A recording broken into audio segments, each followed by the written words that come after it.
I think I said that I was gonna add on a recording of Michael Zweifel. I snuck a recorder into a meeting with him, and he was trying to explain why, even though the state required all recordings to be continuous from beginning to end with no breaks, with very limited reason for breaks,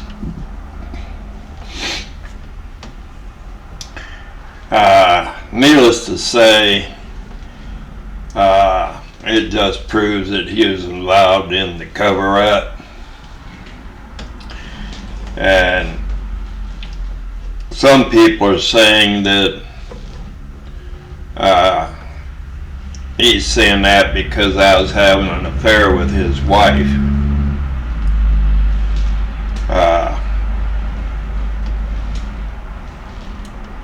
I'm going to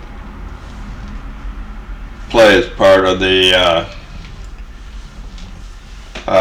thing there. You tell me, do you think it's because I was having an affair with his wife? I think it'd be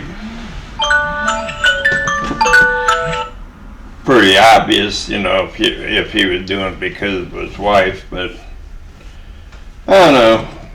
Y'all see what you think, and we'll see what happens.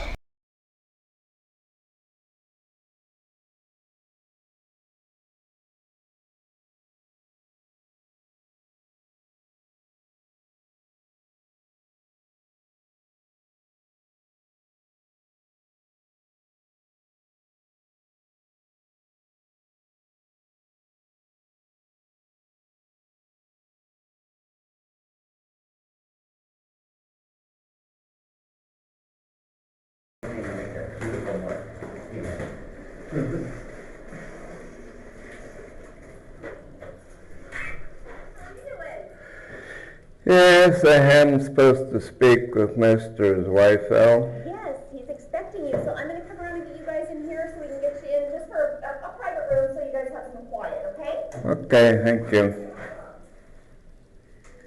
Oh, this is going to be nice.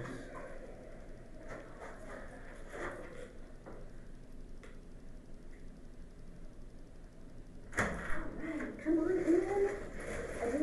This room gets really stuffy and hot, so I have a little fan going back there. Got it? We have meetings in here and all of us are like, oh, here we go now. Yeah, it does. I'm going to leave this door open just to kind of help, but oh, this one's privacy. Wherever you're comfortable. He'll be right in for you. Thank you.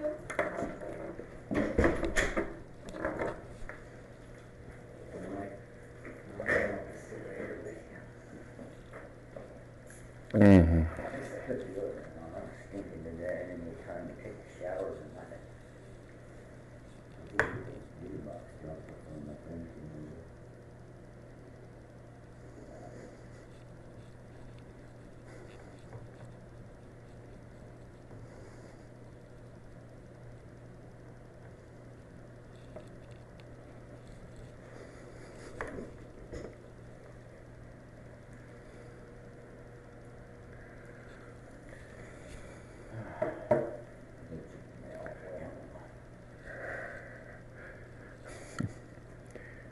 I just thought they'd have this place air conditioned. Huh? He's just wrapping up a phone call. My coworker said so as soon as he's done, he'll be in. Thank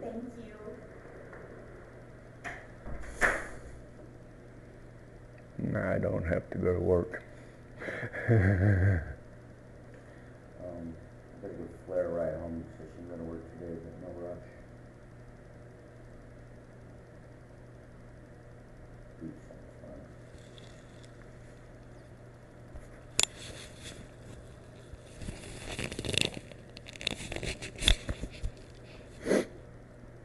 They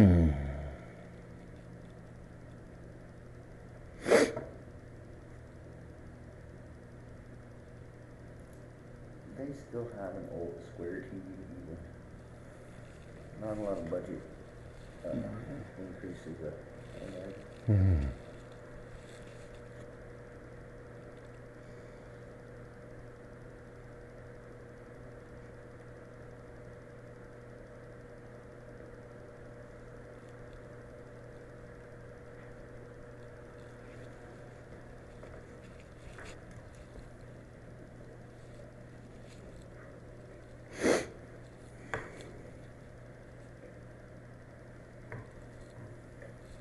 Yeah, it'd be a nice home.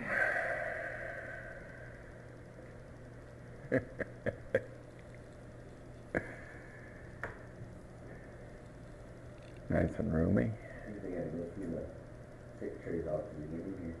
Huh? It's kind of like partitioned, like a big circle. Yeah. It's probably moved just like this one on the other side. Big table.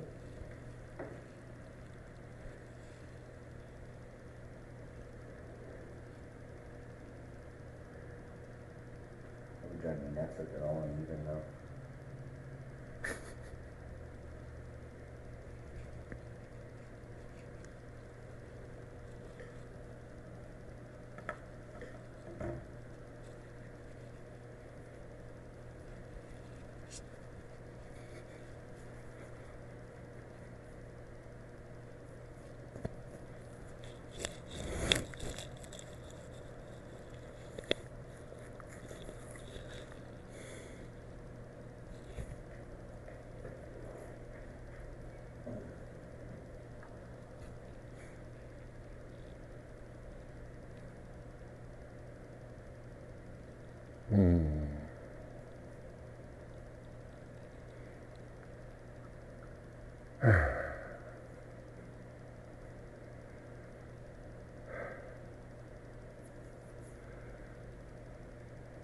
Well, I'm glad this ain't gonna go on much longer.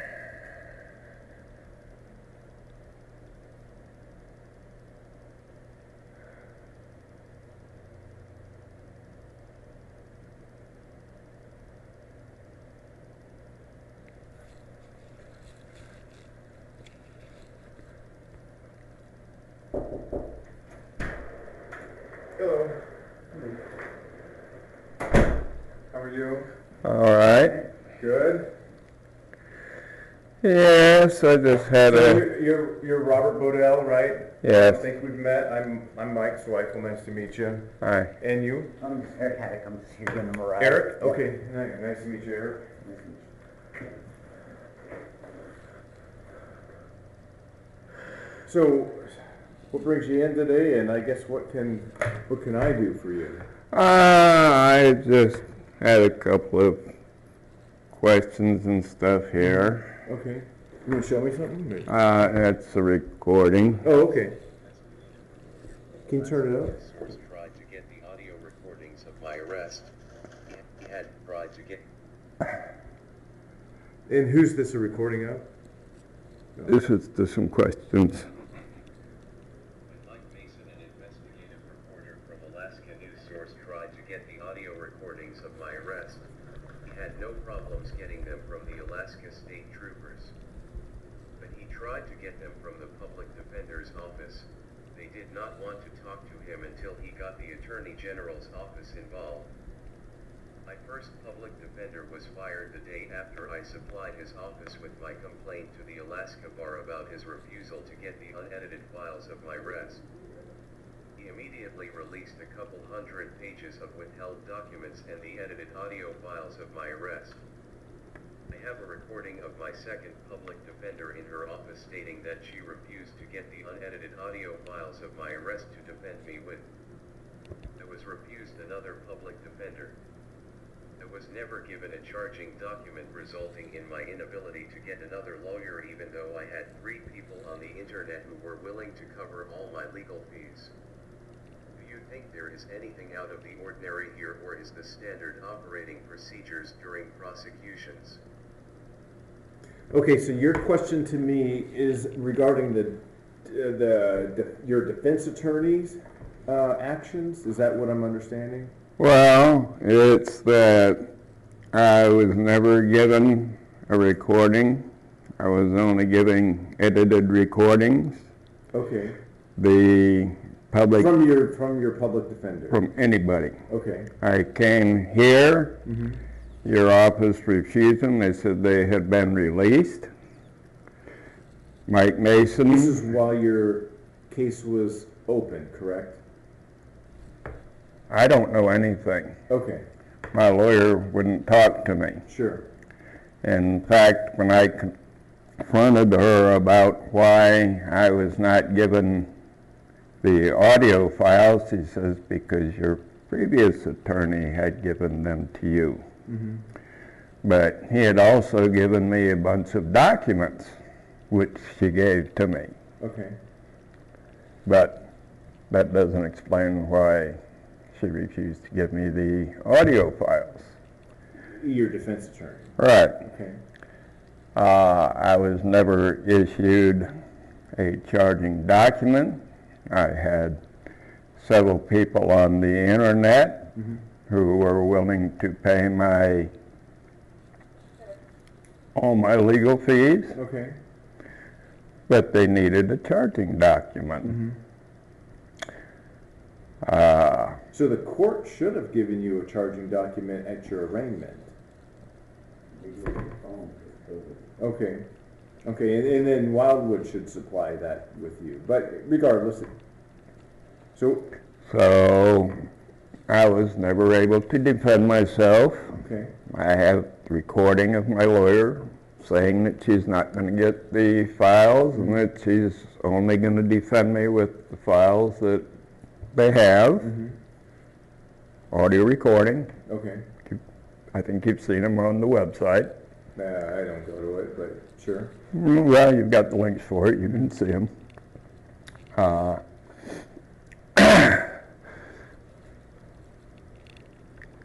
The only reason that they dropped the case is because I was not going to participate in the hearing without the original recordings.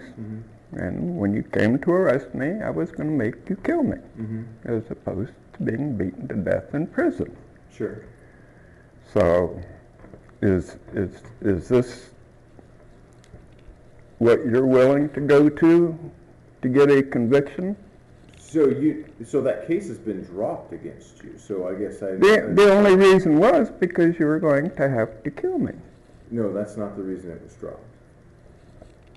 It's because it was never a case to begin with. Okay. Well, that's debatable. Okay. But is this the normal process? So the normal process for us is when we arrest somebody, our charging documents are delivered to the court and the district attorney, and they're provided to you by the court and or the district attorney and or your public defender or defense counsel. We release only evidence, be it audio, photos, whatever, to the district attorney. That's our only release mechanism, is to the district attorney. It's the district attorney's responsibility then to release those to the defense counsel, whether it's a public defender or a hired defense lawyer. And then I have no control over either a public defender and or defense counsel, what they give you. Okay, now the state statutes require that all recordings and videos have to be in unedited condition. And if at any time those files are edited and introduced into a court case, is that not a crime? I don't know if it's a crime, but it certainly does not. You have to have, you're entitled to, your defense attorney is entitled to all the evidence in its original version. I'm entitled to a fair trial. Correct. And any attempt to deny me of that would be a crime.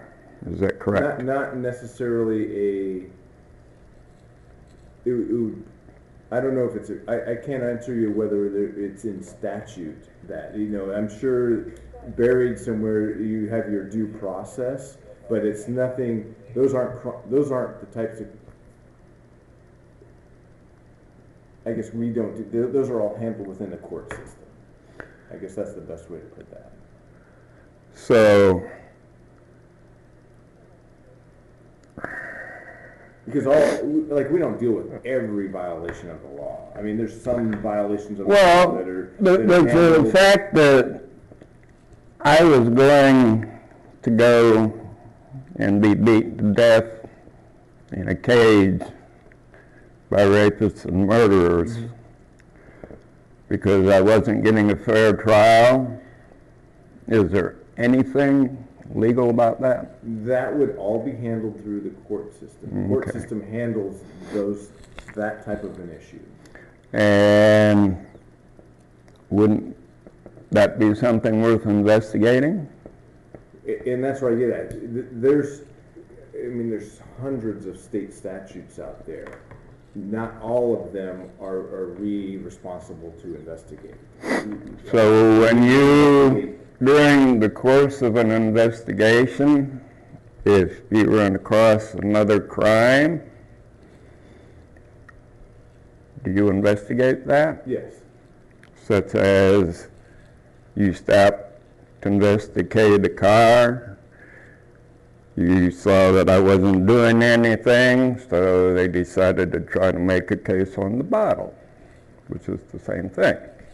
So now during the course of this whole shenanigan, there is evidence of evidence tampering. I have not seen any evidence tampering. Well, I have the audio files. Now, either I edited them, I'm making false statements, or the public defender's office edited them to try to get me to plead guilty, or the prosecutor's office edited them to get me to plead guilty by denying me a chance to defend myself. Now we know through Mike Mason that the public defender's office did have the original. Okay. Because he got them from them. Okay. Okay. So at some point, either the prosecutor's office, the public defender's office, or I edited those files. Mm-hmm. I would like to press charges against whoever edited those files. Okay, so you'll have to provide me the edited files, because I only have our originals. I don't have any other version of any other files. Would you like the files, or would you like a link to the files on the I website? would actually prefer the files themselves. Okay. Whether you burn it onto a CD or you put it on a USB. I can email them to you. Okay, you can email them to me. Okay. I would rather get the files myself. Those files that you claim are edited. Mm-hmm. It's no doubt about it. There are 3 separate files. Mm-hmm. The first part is missing, is where Glenn didn't turn on his camera, but he admits that I told him his name and he called me a liar without checking my information. And you're talking about... This is in the files that were given to me. Trooper Glenn? Right. Okay. All right.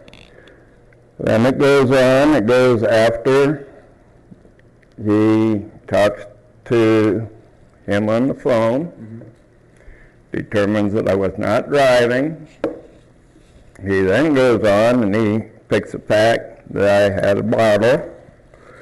It was in my pocket and around like this because I didn't want to hide anything. It was sticking out of my, a third of it was sticking out of my pocket. Sure. The car door was wide open, because until this happened, I used to trust cops. And after he talked to him, determined there was nothing going on, then he still tried to, well, you heard the original. I haven't, but I was there. Then you heard him continue to try to get me to go after me with the bottle. You heard me tell him I was done answering questions.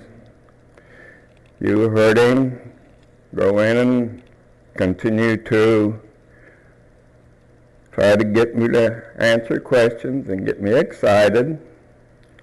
When I stood up and faced him and said no, you heard him tase and mace me. Then the recording goes on. The next edit in there was Glenn and the other officer discussing that I should be going to the hospital. But I didn't go to the hospital. As a result of that, I was taken to the hospital twice for seizures. And while I was in there, the first morning I was in there when I was supposed to go to court, they tried to make me talk to them. And I told the guard that I was beaten because I exercised my right to remain silent. And that's on the recording at the jail. And the guard said, well, just for that, you can stay here for another day. That's on the recording at the jail. I want to press charges for being held in there without charges. That's kidnapping. I want to press charges. I don't think that applies because... I don't care. I was being withheld in there for an additional day for observing my right to remain silent. There's no crime there. I don't care. Okay. If you don't want to press charges, I don't expect you to. I know you're not going to. Yeah. Your job here is to protect yourselves. I'm just making a statement. Sure.